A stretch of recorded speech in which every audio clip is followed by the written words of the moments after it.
You're listening to the Jefferson Exchange. Thanks for joining us. The JX starts today with the debrief, where JPR reporters discuss the stories they've been covering this week, including a bill proposing controls at mobile home parks and marinas, a levy to pay for more law enforcement officers in Curry County, and why farmers in the Klamath Basin are happy.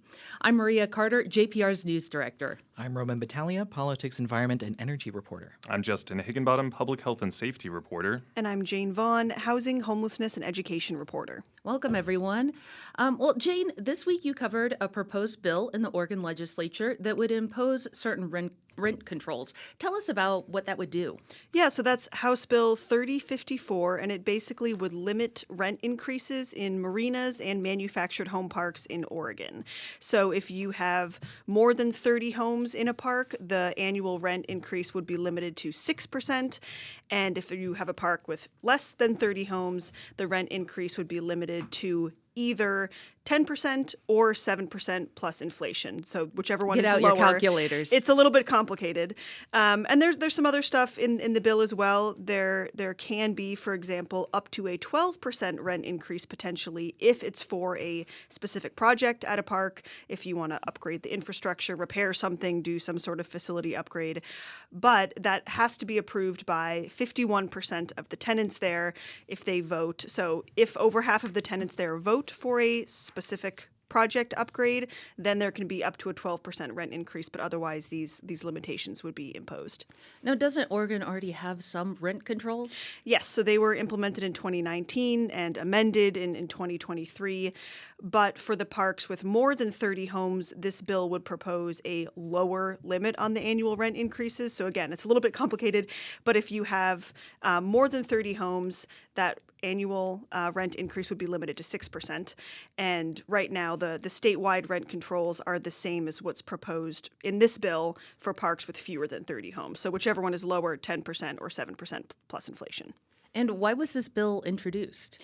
So it was introduced by State Representative Pam Marsh. She's the chief sponsor, and she says it's because she's been hearing from a lot of constituents in her region and statewide as well.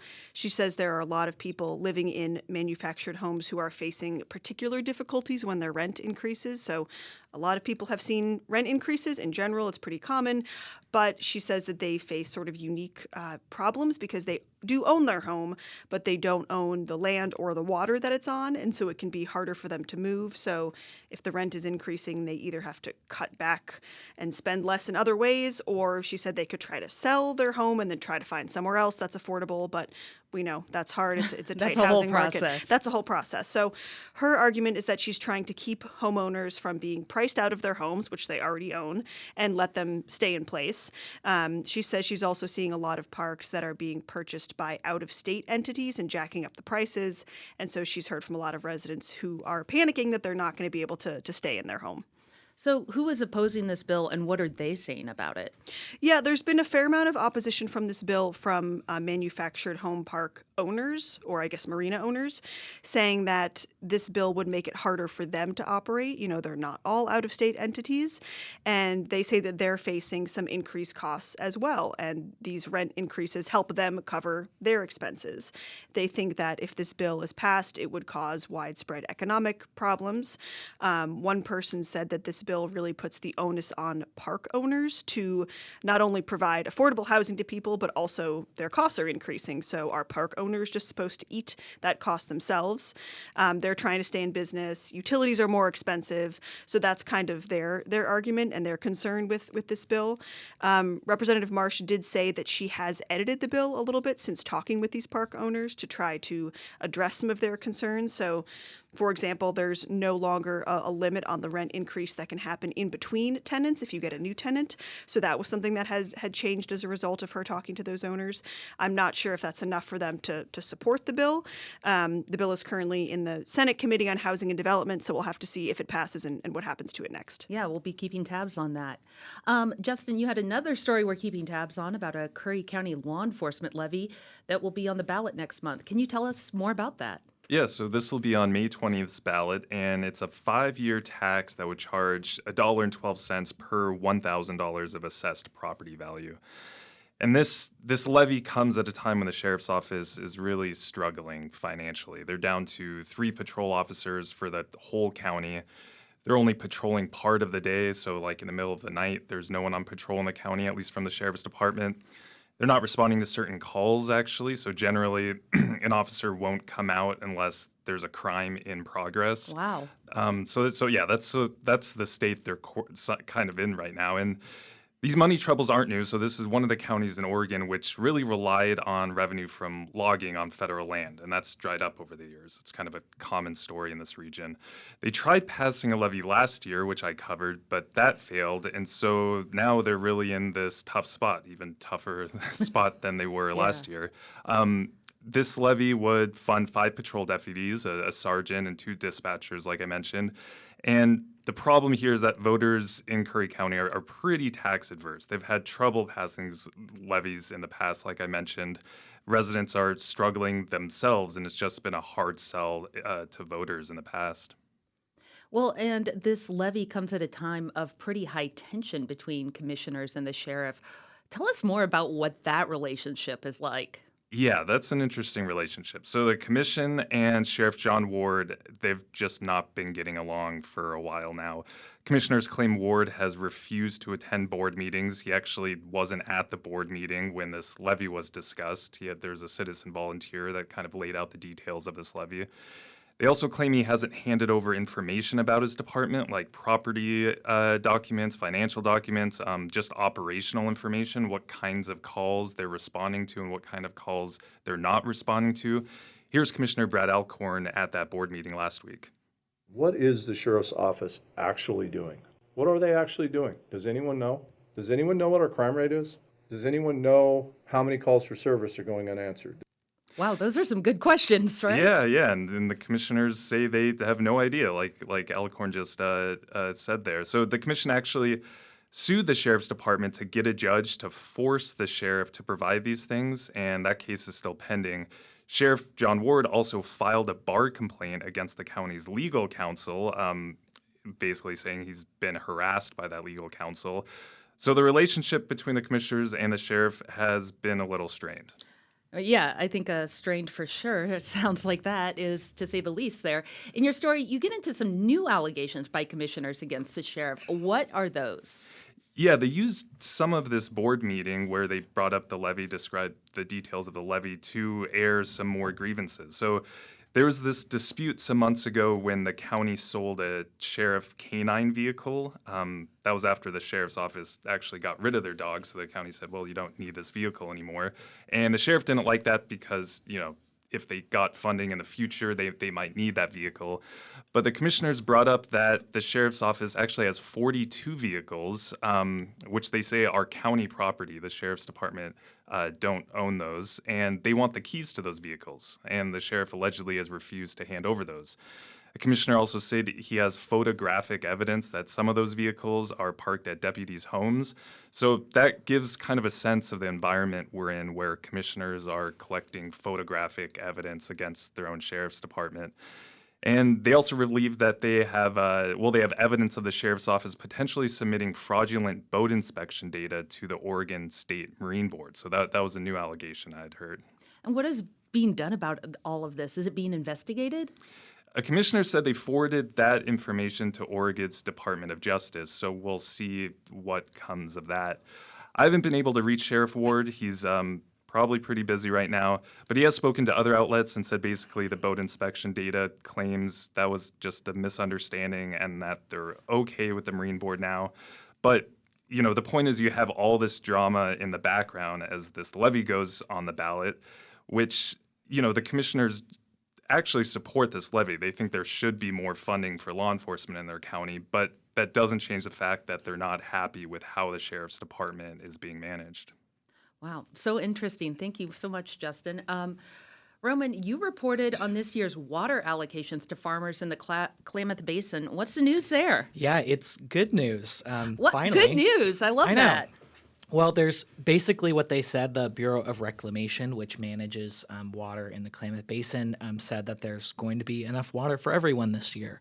There have been a lot of restrictions on water usage, especially for farmers recently because of drought. But, if you live around here, you might have noticed that we had a really wet winter, lots of snow on the ground. So if it made you unhappy. Yeah, it might have made you unhappy, but now we have a lot of snow on the peaks and we have a lot of water in the reservoirs. And so that means there's a lot of extra water to go around. And so farmers shouldn't have to worry as much about restrictions this year. And tell me, what is the history for water allocations been like in the Klamath Basin? Yeah, and the reason why this has been why this is so important is because they haven't been great in recent years. I made a little graph on our website where I mapped out the different water allocations the government has given every year to farmers. And the last time they got a full allocation was all the way back in 2019. There was this really severe drought in the region from 2020 to 2023, and it forced the federal government to, ration water and restrict it. There was actually it got so bad in 2021 that farmers got no water allocation at all, which was a really big deal. So there's sort of three different priorities for water. It's a little more complicated than that, but I'll try and simplify it.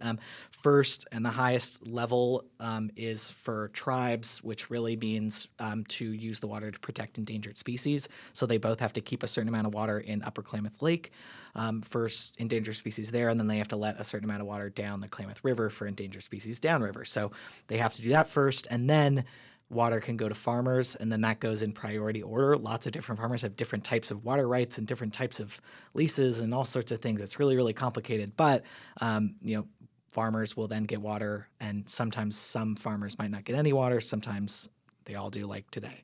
And then extra water can kind of go to the wetlands or the wildlife reserves that are also, in that region. So, like many areas, this area goes through drought and non-drought periods. Right now we're in a non-drought period, but we'll probably see another drought eventually. The recent ones haven't been more than, say, 3 or 4 years apart. So, we'll kind of see, I guess, what happens there. But right now it's good. Yeah. Well, and you talked to farmers about this latest allocation. What did they have to say? Yeah, so there were mixed feelings. I talked to the Klamath Water Users Association, which is this group that represents farmers. There's a lot of farmers in the Klamath Basin, and of course, they're happy with the allocations that they're getting this year, but they also had concerns about the current way the Bureau of Reclamation is giving out these allocations and planning them. There's this new plan that covers how the Bureau of Reclamation designs its operations from 2024 through 2029, and that's partly because of the Klamath Dam removal that happened, and there's different ways that data is being gathered or new information about data. And so the Bureau back then in 2024 was like, well, we need to come up with a new plan in terms of monitoring things after the dams have been removed to see how things go and use this new data. So they did that, and now Biden is gone and the Biden administration is gone and a new administration has come in, and the Klamath Water Users Association wants to see how things have changed with the new Interior Secretary who wants, different things in terms of water allocations and stuff. And then they also want the Bureau to examine how endangered species play into the plan and see if there's ways to get more water to farmers. That's really what they always want. And then they also talked a little bit kind of separately about wanting what's called more flow through. Well, tell us, what is that? Yeah, and so flow through is kind of, I was trying to understand what it is, and this is the best explanation I could figure out, is it's sort of letting water drain through the reserves that they have in the area. So sort of letting more water into the canals than farmers are actually using. It's sort of a natural process, and they've done it a lot in the past, but it's kind of dried up as they needed to ration more and more water. So farmers at least are saying that they should do it during this year, because that could help kind of refresh and recharge these wetlands that have been really dry for a long time. And then that's going to make things a lot easier and will help in future drought years, because these wetlands won't, be dry and full of invasive species and stuff. They'll have native plants that'll help absorb water and retain it, and it'll just kind of help. It's part of this MOU that the Water Users Association signed with tribes in order to do more of these major restoration projects, because everyone in the basin wants there to be more water available, because the more water there's available, that means farmers get water, the endangered species gets water, everyone gets water. The more people get to be happy. Yeah, exactly. Okay, well, thank you so much, Roman. Before we end the show, I'm going to remind people that we are in our spring fund drive right now and encouraging them to go to ijpr.org/support or give us a call, 888-552-6191. That's it for the debrief this week. Thank you so much for listening. You can reach the newsroom with comments on our coverage and suggestions for things we should cover in the future through our news tip line. That's on our website at ijpr.org, where you can also donate. And you can find the program and more at jeffexchange.org or subscribe on Apple, Spotify, or your favorite podcast platform.